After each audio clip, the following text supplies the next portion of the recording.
एक महंगी लगी उन पर कुर्बान ज़मां। जंगल में रहते रहते यहाँ तक कि हजरत अबू दर ग़िफ़ारी की मौत का वक्त आ गया। जब जागने का वक्त आया तो उनकी बीवी रोने लगी। तब हजरत अबू दर ग़िफ़ारी ने कहा था, क्यों रो रही हो? तो उन्होंने कहा था, क्यों न रो, जंगल में मेरे सिवा कोई नहीं है और आपकी जागने का वक्त है। अगर जंगल में आपको मौत आए तो मैं इसलिए रो रही हूँ कि मैं औरत ज़ात हूँ, मैं कैसे तुम्हारी नमाज पढ़ूंगी, कैसे तुमको दफन करूंगी। तुम्हारी तजहीज़ व तकफीन का मसला सोचकर मुझे रोना पड़ता है। तब अबू दर ग़िफ़ारी ने कहा था, ऐ मेरी बीवी रो नहीं। रसूलुल्लाह सल्लल्लाहु अलैहि वसल्लम ने एक दिन सहाबा में तकरीर किया था तो फरमाया था कि मेरे सहाबी में एक सहाबी ऐसा होगा जिसे जंगल में मौत आएगी, उसको दफनाने के लिए नूरानी चेहरे वाले घोड़सवारों की जमात आएगी और वो कफन दफन करेंगी। हो सकता है मेरे पैगंबर ने मेरे बारे ही में कहा हो। ये कहा और थोड़ी देर के बाद हजरत अबू दर ग़िफ़ारी की रूह निकल गई। उनकी बीवी कहती, मैं इंतज़ार ही कर रही थी कि इतने में नूरानी चेहरे वाले घोड़सवारों की जमात कफन के साथ आ गई और उन्होंने मेरे शौहर की तजहीज़ व तकफीन किया। अब इसमें दो तीन बातें हैं। एक तो ये कि सहाबा को नबी से इतनी मोहब्बत थी कि कह दिया जंगल में रहो, तो पूरी ज़िंदगी अबू दर ग़िफ़ारी ने जंगल में गुजार दिया। और आज हम मुसलमान हैं, बार बार हुक्म है अकीमुस्सलाह नमाज पढ़ो, लेकिन हम नहीं पढ़ पाते। दूसरी बात यह है कि सहाबा किसी को दीन से अलग होता हुआ देखना गवारा नहीं करते थे, फौरन टोकते थे। इसलिए हमको आपको भी चाहिए कि अगर कोई शराब पी रहा है तो मुसलमान होने नाते हम उसको मना करें। कोई जुआ खेल रहा है तो हम मना करें। कोई गुंडा लोफड़ किसी के घर में बैठ रहा है घुस घुस के, तो पड़ोसियों का फ़र्ज़ बनता है कि उसको उस घर से अलग करें। वरना अगर ये कह दिया कि फला जाने हमसे क्या मतलब है, तो खुदा के घर जवाब देना पड़ेगा। सहाबा की ये सोच नहीं थी। एक दिन हजरत एक सहाबी हैं, मदीने मुनव्वरा की एक रास्ते से जा रहे थे। 4-5 यहूदी एक औरत को छेड़ रहे थे। अंसारी सहाबी ने देखा तो यहूदियों से मुखातब हो गए, कहा, सुनो, ये पता नहीं किसकी बहन है, किसकी माँ है, किसकी बेटी है।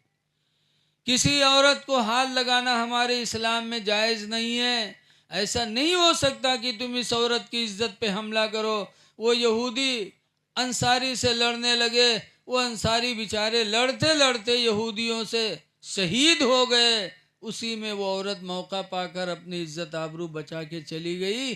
पता चला कि मदीने वाले वो हैं कि जिन्होंने दूसरी की माँ बहन बेटी की इज्जत की हिफाजत के लिए जान तो दे दिया, लेकिन किसी की माँ बहन की इज्जत पे हमला होना उन्होंने गवारा नहीं किया। इसलिए हमको आपको चाहिए कि हम अपनी भी माँ बहन बेटी की इज्जत बचाएं और दूसरी की माँ बहन बेटी की इज्जत को बचाएं। मेरे दीनी भाइयों, जियो तो मुसलमान बन के जी लो। आज हम में तुम में कितने लोग ऐसे हैं जो नापाक ही रहते हैं। अल्लाह फरमाता है, क़द अफ़लह मन तज़क्का, वह कामयाब हो गया जिसने पाकी हासिल कर ली। अगर कामयाबी चाहते हो तो पाको साफ रहो। हदीस पाक में हुज़ूर फरमाते हैं, तुहूरु निस्फुल ईमान, पाक रहना आधा ईमान है। आधा ईमान तो पाकी में है और पाकी से मोहब्बत पैदा होती है। अल्लाह ने फरमाया, वयुहिब्बुल मुतत्तहिरीन, अल्लाह पाक रहने वाले लोगों से मोहब्बत करता है। जब अल्लाह पाक बंदों से मोहब्बत करता है तो इंसान भी पाक लोगों से मोहब्बत करते हैं। जैसे कि हम और आपने देखा होगा, किसी के घर कोई मेहमान जाता है और अगर छोटा बच्चा साफ़ सुथरा बन के आता है तो मेहमान उससे प्यार करते हैं। अगर ये लड़का घर में ऐसे निकलिया जी के नाके बुल्लू बुल्लू बहाए तो उसे कोई प्यार करेगा? पाकी ईमान में दाखिल है। इसलिए आप लोग पाको साफ रहो ताकि खुदा के महबूब हो जाओ। बहुत सी हमारी माँ बहनें हैं, जही मदरसा में कहे माँ साहब तेरी तबीज बना दो, पूछो का बात, तो कहीं हमरे यहाँ गुडुआ कब्बा के तो हमरे वो लंग निगाहें नहीं उठा था। बताओ महीना नहाई हो ना तो निगाह उठी है? सफाई ईमान का हिस्सा है। इसलिए पाक व साफ रहो, खुदा जाने किस वक्त बुलावा आ जाए। कामयाब है वो शख्स, नमाज तो फ़र्ज़ है लेकिन नमाज में खुशू करना भी फ़र्ज़ है। इसलिए लोगों दिल से नमाज पढ़ो और हलाल रोज़ी खाओ। रिज़्क़ हलाल बहुत ज़रूरी है। जब तक हम हलाल रोज़ी नहीं खाएंगे हमारे दिलों में खौफ खुदा नहीं पैदा होगा। अज़ानें होती रहेंगी, मस्जिदें सूनी पड़ी रहेंगी। सहाबा के अंदर कितना दर्द था। एक सहाबी थे जिनका नाम है अबू दुजाना। हुजूर के पीछे पाँचों वक्त की नमाज पढ़ते थे, लेकिन फजर में बहुत जल्दी भागते थे, जैसे नमाज ख़त्म होगी भागें। एक दिन सहाबा ने शिकायत किया कि अल्लाह के रसूल, अबू दुजाना बहुत जल्दी फजर में भागते हैं। तो हुजूर ने अबू दुजाना को रोका, कहा फरमाया अबू दुजाना तुम बहुत जल्दी फजर में वापस जाते हो। तो उन्होंने कहा था अल्लाह के रसूल, मेरे बगल में एक पड़ोसी है, मेरा आंगन उसका आंगन एक है, दीवार पर्दे की सिर्फ है। यहूदी के आंगन में खजूर का एक पेड़ लगा है, उसकी शाखें मेरे आंगन में झुकी हैं और इस वक्त खजूरों का मौसम है। पकी पकी खजूरें उसकी मेरे आंगन में गिरती हैं रात में। मुझे डर लगा रहता है कि कहीं मेरे घर का कोई बच्चा सुबह उठकर पड़ोसी की कोई खजूर उठा के खा न ले। इसलिए मैं फजर में फ़ौरन भागता हूँ कि ताकि अपने पड़ोसी की खजूरें जमा करके उसके घर पहुँचा दूँ, मेरे घर का कोई बच्चा एक खजूर न खाए। जब सहाबा के दिलों में ये मोहब्बत थी, हराम रोज़ी से नफ़रत, हलाल रोज़ी से मोहब्बत, तो सहाबा ऐसा चमके कि उनके रास्ते पे जो चले वो भी कामयाब। इसलिए लोगों हलाल रोज़ी खाने की कोशिश करो। और आज हम मालदार होके नमाज नहीं पढ़ते। एक सहाबी थे सालबा, बाद में तो मुर्तद हो गए वो। सालबा थे, नबी के पीछे नमाज पढ़ते थे और नमाज पढ़ के बहुत जल्दी निकलते थे पाँचों टाइम में। एक दिन हुजूर ने पूछा सालबा बहुत जल्दी करते हो? तो सालबा ने कहा अल्लाह के रसूल, इतनी गरीबी कि घर में सिर्फ एक जोड़ा कपड़ा है, मैं पहन के नमाज पढ़ने आता हूँ, मैं जाता हूँ यही कपड़ा उतार कर बीवी को देता हूँ, तब बीवी पहन कर नमाज पढ़ती है। एक ही जोड़ा में मैं मियाँ बीवी की जिंदगी गुजरती है। बड़ी गरीबी के दिन है। लेकिन ऐ मुसलमानों, सोचो कि वो तंग दस्ती के दौर में एक जोड़ा कपड़ा, लेकिन न बीवी की नमाज छूटती थी न शौहर की नमाज छूटती थी। और आज अल्लाह ने हमको कितना दे दिया है, सबके पास कई कई जोड़े हैं।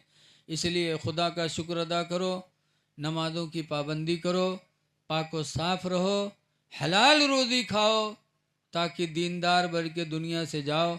और जब दुनिया से जाओगे तो अल्हम्दुलिल्लाह हमारी तुम्हारी आखिरत भी अच्छी होगी। काफ़ी वक्त हो चुका है, आप लोग थक चुके हैं, इसलिए मैं भी अपनी तकरीर अब ख़त्म कर रहा हूँ। बस एक चीज़ आप हजरात ध्यान दें, आज हम लोगों में इल्म की बहुत बड़ी कमी है। हम लोगों की सोच है कि मुसलमान चाहे जितना पढ़ जाए उसका नौकरी न मिले, ये गलत सोच है। अभी अभी मुबारकपुर अशरफिया के पढ़े हुए 2 आलिम पढ़ करके जामिया मिल्लिया यूनिवर्सिटी गए, वहाँ से भी दुनियावी तालीम पढ़ा और 2 आलिमों को डीएम की नौकरी मिली। डीएम बने हैं, डीएम मौलाना। इम्तिहान में पास हो गए, नंबर आ गए तो उनको नौकरी मिल गई। हमारे इलाके में एक मदरिया गांव है, तेली बिरादरी के वहाँ है। उन लोगों ने पढ़ाई में बहुत मेहनत किया। चंद घर हैं, लेकिन कोई दरोगा है, कोई मास्टर है, कोई पुलिस है, कोई फोर्स में है, कोई वकील है, कोई इंजीनियर है। हमारा गांव खन्नापुरवा 500 घर के आबादी है और कोनो सरकारी नौकरी वाले नहीं। काहे? पढ़ा ही नहीं। मदरिया के लोगों ने पढ़ा तो उनको नौकरी मिली। तो आज मुसलमान की भूल है कि गवर्नमेंट मुसलमान को नौकरी नहीं देती। ये भूल है, मुसलमान का बच्चा पढ़ता ही नहीं, मुसलमान अपने बच्चे को पढ़वाते नहीं हैं। इसलिए लोगों अपने बच्चों को दीन की भी तालीम दो और दुनिया की भी तालीम दो। अल्लाह ताला हमको आपको सही समझ की तौफीक अता फरमाए। और अपने बच्चों को पढ़ाने की तौफीक अता फरमाए। अच्छा घर न बनवाओ, अच्छे कपड़े न पहनो, शादी ब्याह में बहुत पैसा न खर्च करो, वही सब पैसा अपने बच्चों की तालीम पर खर्च करो। हुजूर फरमाते अल इल्म नूरुन, इल्म रोशनी है, बग़ैर इल्म के इंसान अंधेरे में रहता है। अल्लाह इस महफिल को कबूल फरमाए और हमको आपको नमाज का पाबंद बनाए। खड़े हो जाइए, सलातो सलाम पढ़ लीजिए।